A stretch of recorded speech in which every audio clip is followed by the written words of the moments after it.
Good day, gentlemen and ladies. So the subject of my video today is how do I clean my chainsaws. I'm gonna clean my old antique Homelite chainsaw and also my Stihl MS 250. Alright, so the first thing I do once I'm finished cutting wood is I do use compressed air to clean the dust, all the debris and stuff like that. Now on both chainsaws. Now for this one, I really need every single day to remove the top cover here, and I'll show you that right now. So what I do is I just blow everything from inside here, under here, and all the element around the air filter. The air filters on these chainsaws is right under the cover there. So I'm gonna blow that, and alright, so I start by the bottom from here.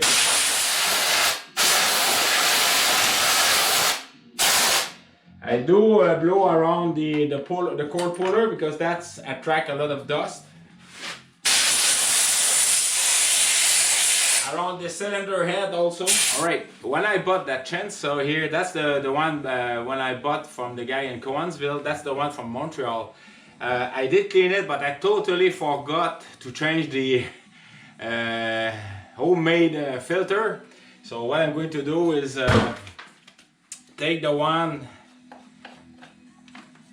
he had on his chainsaw, put it there, and this is the Homelite Jacobson made by Textron back in '87. That's when I bought that one. So I'm gonna leave it on the keys, and I'm gonna order some. All right. Oh, I did. Before you put air pressure around the area, make sure then you close the choke so no debris goes inside the carburetor. So I'm gonna close that.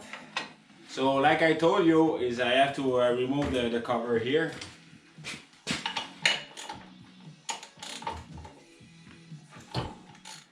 All right.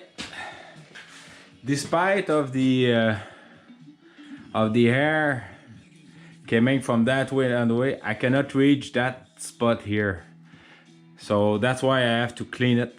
I'm gonna use my screwdriver. All right, I don't know if you can see the light, so I'm just gonna slightly remove all this.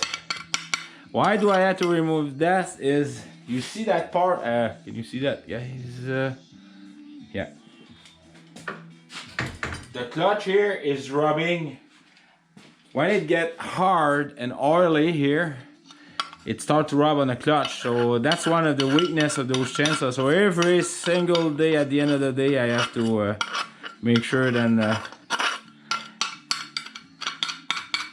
it's not rubbing. I use a small nylon brush to clean it.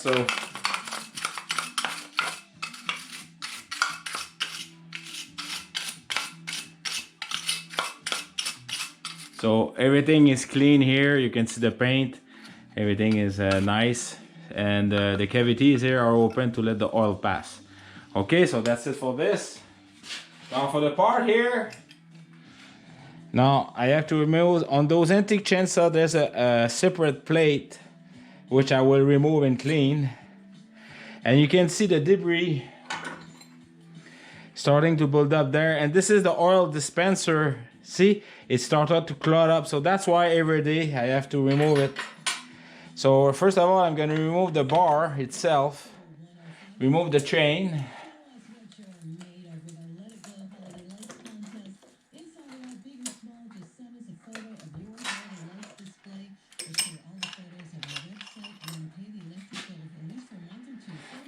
Then I remove the bar. And this is here the oil dispenser. So I'm gonna put blow some air and I'll be back, okay? I don't know if you can see, I'm pointing my finger. This is the oil pusher right in here. I have the button so you can see the oil is leaving. So that's working good. Once a while, I remove this cover there. I'm gonna show you.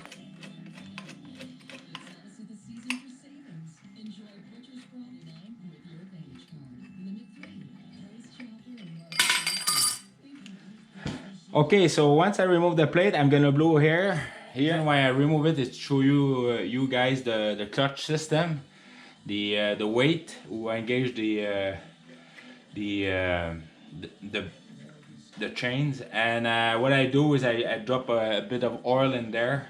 The oil I'm using, it's a non-detergent motor oil, SA30. It's so there's no soap. It's a really pure oil, so that's a good oil for this. All right, so I'm gonna put the part all together. The part I dismantled. As you can see, the bar is really dirty. That's the where the oil enter and goes to lubricate the chain. So I'm gonna air pressure that. Be back. Right, when I do pressure that is I put air pressure along the side here to remove all the most of the dust. Same thing on the other side, and I also clean that little wheel, sprocket wheel here. And of course, all the for the lubricating bar oil. Yeah, I don't know if you can see that right in here. It's gonna be tough, but it said lube often, and that's what I'm gonna talk about. This is my field greasing because this bar, after let's say it's the third time I replenish it, or maybe the second time during the summer. It's almost every time because the oil get warm, but during the winter time not so much.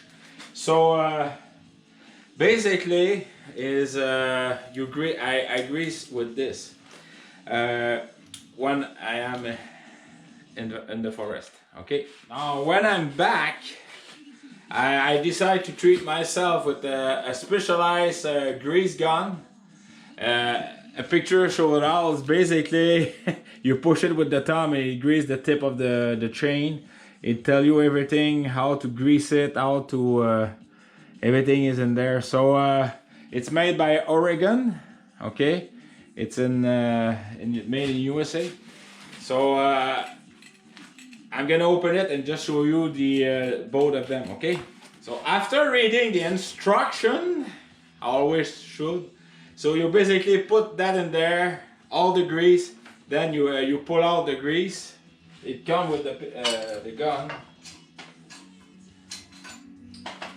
And then you put the little string like this, and you just push it really hard until it goes completely to the bottom where the grease is. Change the tip if the tip get broken. Now you push. There we go. The grease get out. All right. So I'm gonna show you live. This is my shop grease gun. Hold on. All right. This is what I used to use my chainsaw bar. So I had the grease gun connected to that. I had to pump it, try to hold it, and the grease was always leaving there, not at the tip. It was a nightmare to use. The only reason I keep it because it was my father one, so I'm gonna throw back in the souvenir box. I'm a goofy hand. All right, so basically, one,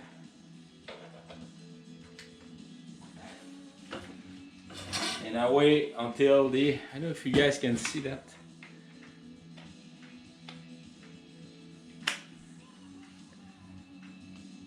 See, the grease is leaving there, so I'm just turning the little bit wheel.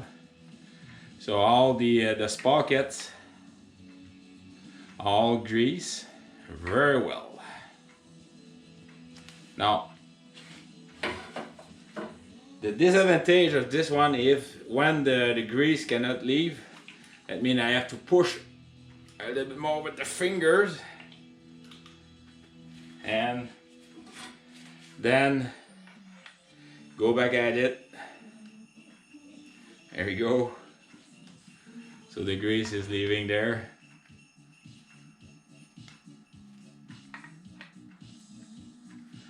So everything is grease with this. This is my shop one.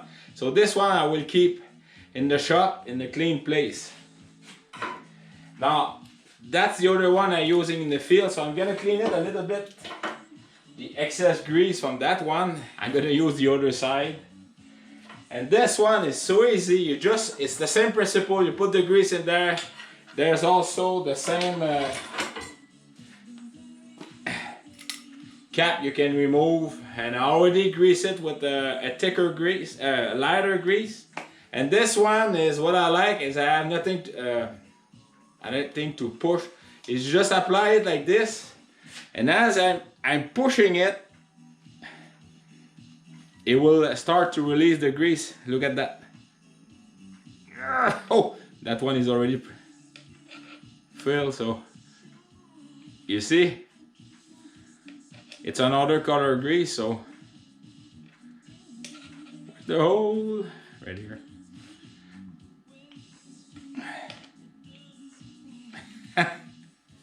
So you get the principle. So that blade is gonna be well greased.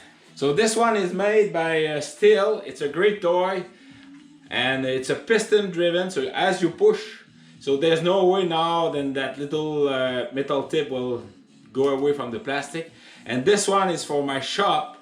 It's basically push it and then you grease it. I'm going to use it on my Stihl. My Stihl, they said they don't need grease, but I'll show you how I do grease them for the sprocket at the end. So stay along. Oh, I forgot to mention the price for the metal grease gun. It was around $45. The one for the plastic, it was tough to beat. It was $16 with tax, and you can see the price. So I bought it to my dealership. So let's reassemble my antique chainsaw. So the bar obviously has been greased. Everything is clean in there. So what I'm going to, oh yes, the chain.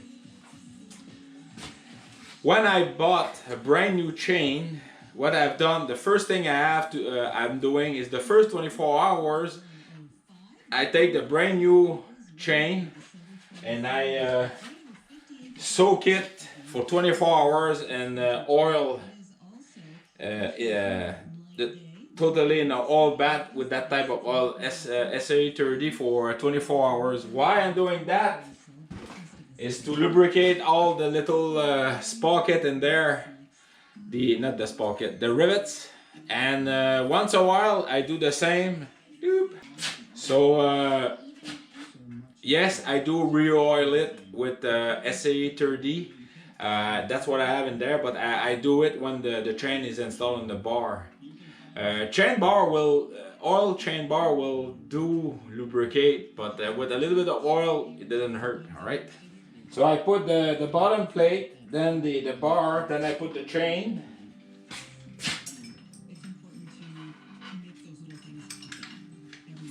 When you do cleaning, it's a great time to do the inspection also. So, all right. Now to tie up the chain is right the screw here.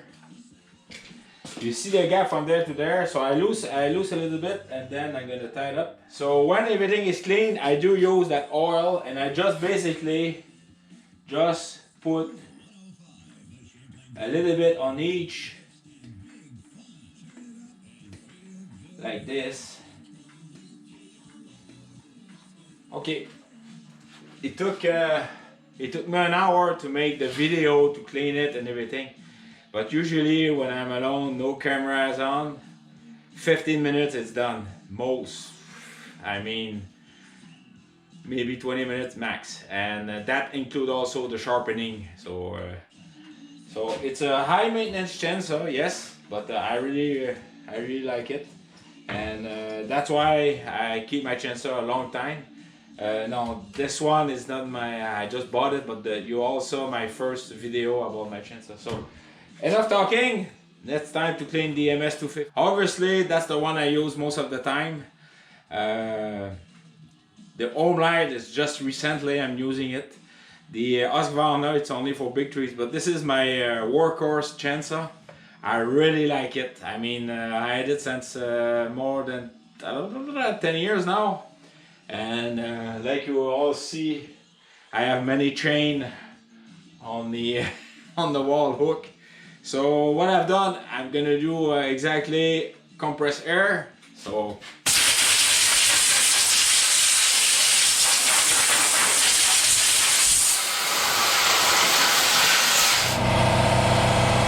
I'm gonna put the hair in there too.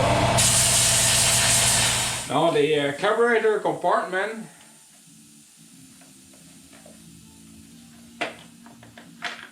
it's always full of dust, so I'm going to clean the cover.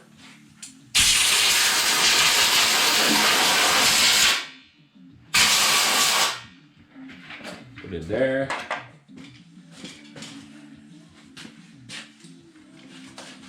Now, before throwing air pressure in there, I don't want to go too close because that's the air filter, and I don't want to enter in the carburetor. So what I do, I always keep it a positive pressure on the air filter, and then I blow everything. So I'm just gonna bring the camera down because I always do that on the ground. Just gotta make sure you guys can see. So I put my finger in there, positive pressure on the filter, and then now how do I clean my filter? I just take the screwdriver, go on each side, and from a safe distance, I just blow air like this from the inside out. Then I brush the surface. That's it. Put the air filter back, and then I put the cover back. When everything is pretty clean, then I just put the cover back.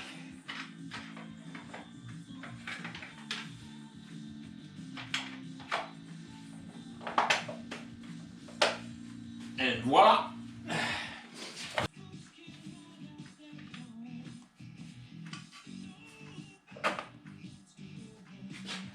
Well, it's been a while since I opened it. Even with the air pressure, I still have to clean. Surprise! So I'm gonna clean that. Look at that here. All right, I'm a bad boy. I will clean it. Let's say instead of clean it once a week, I'm gonna clean it maybe once every 2 days. Oh boy.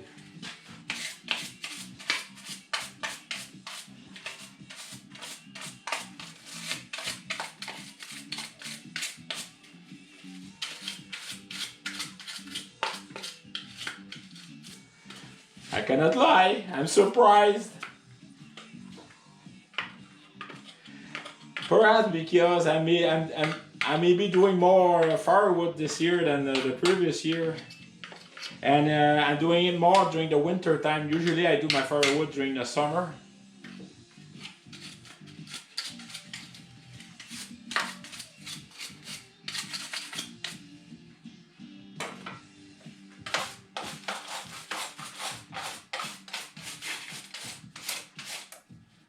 Yeah, definitely more cleaning because the oil for the lubricating is starting to get clogged. Ugh, I'm a bad boy!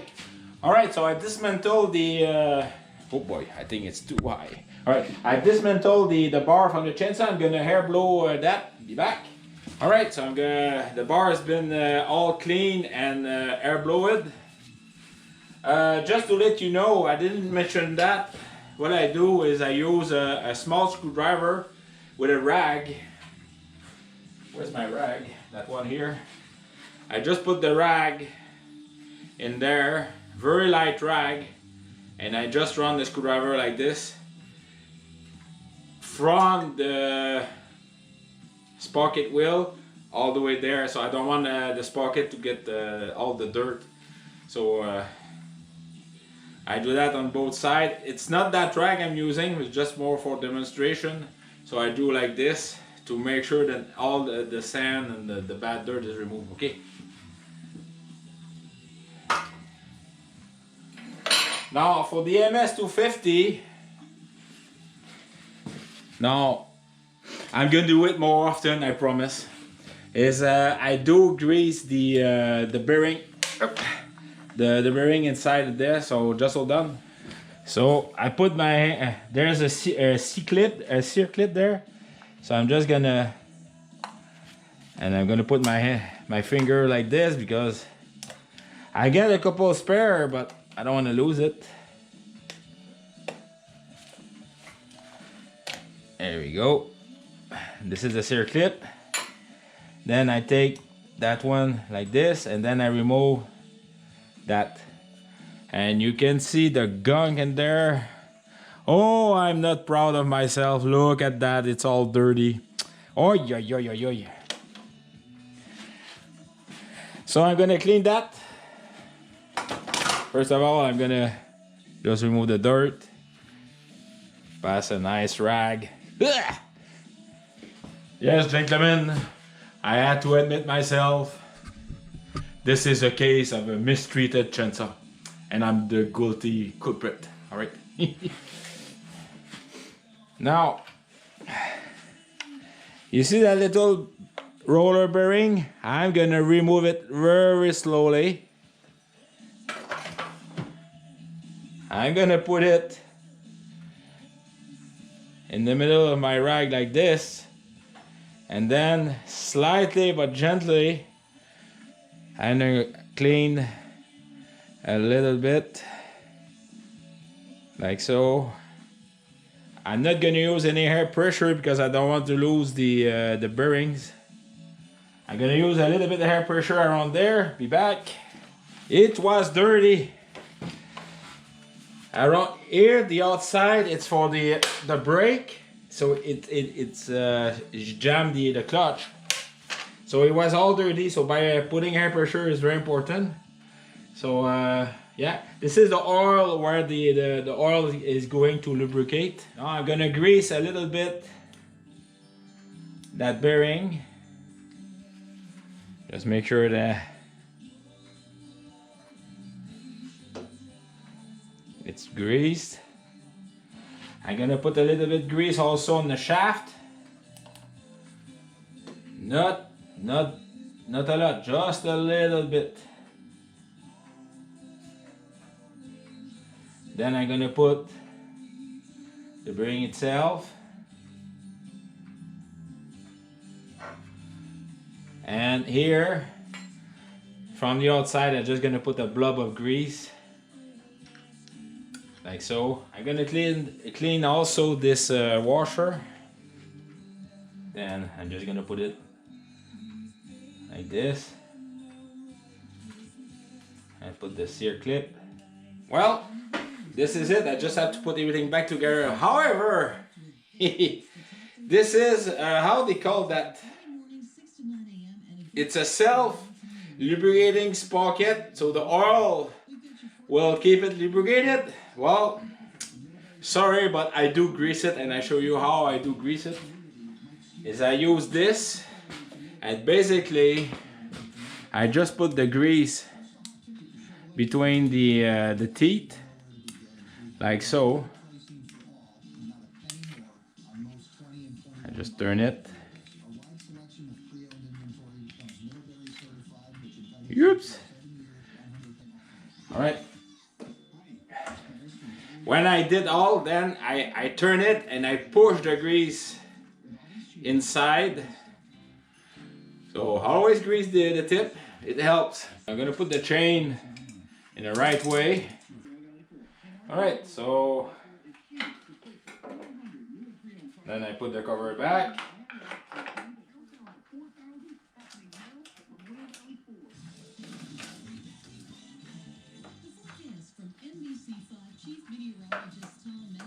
Oh, that's not enough. Oh.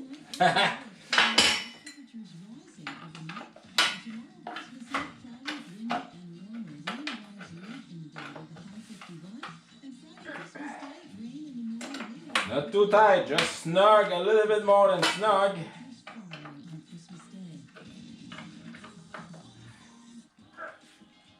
There we go.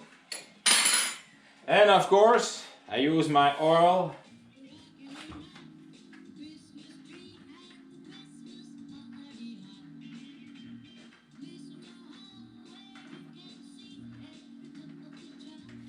The other advantage of using oil, it's preventing the chain to rust if you don't use for often. I mean, that chainsaw, I'm always using it at least minimum once a month. And then for a short period, maybe 2 or 3 months, I'm using it every weekend.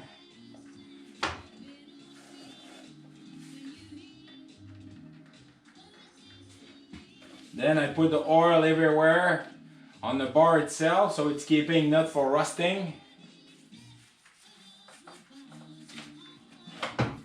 And I already sharpened the chain. And yeah, oh yes, she's tight. And just a light clean up, remove the excess oil. Good day, gentlemen and ladies. This is a side note about my video on how I do clean my chainsaws. It's a bearing, wheel bearing, exactly the same type than we have on the Stihl MS 250. Now, what you need to do to get access to that is you need to remove this counterclockwise, and in order to remove that, it's a tough business. There's various solution you can do. There's people who remove the spark plug, put the piston in the top, bottom, center, put a wooden rod or something to neutralize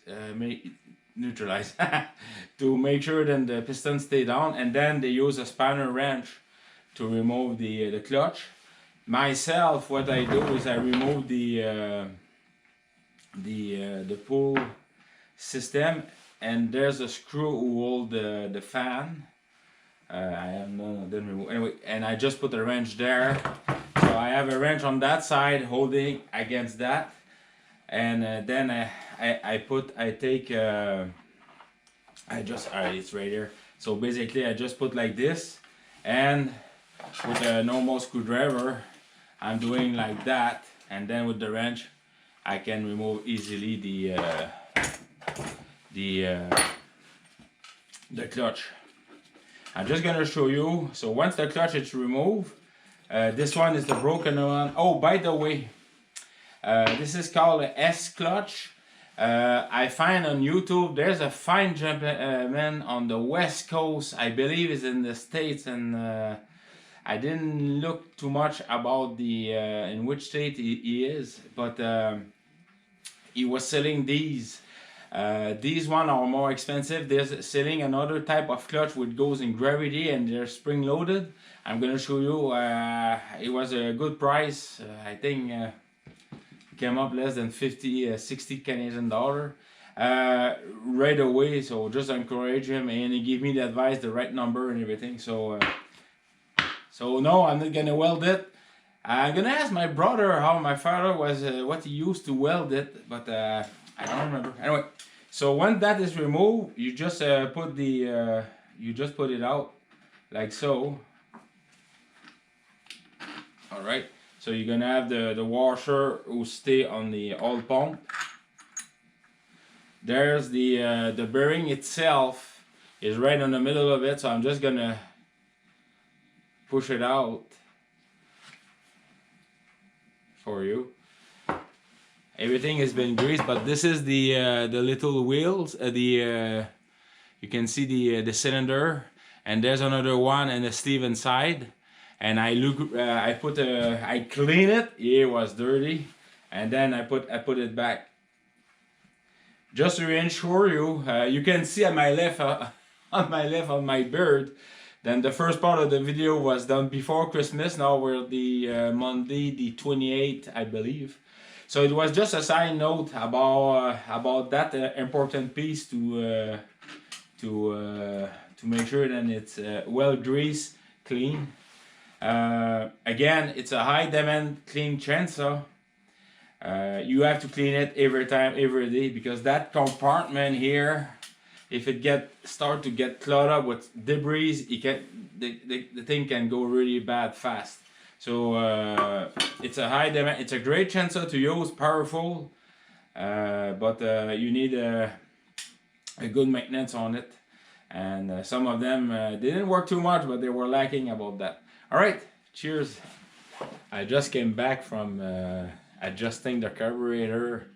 I get it wrong now. Everything is tuned, but that brings me a lot of memory and how I used to fine-tune the high and the low RPM with the little screwdriver. Not too much on the chainsaw, but more on the skidoo than me and my brother and father had. And I remember as we were adjusting it full throttle, sometimes we had a backfire. Thank God the fire just I was in front of the carburetor and I was a tall guy, so the let's say that I had my balls warm up a few times. All right, cheers.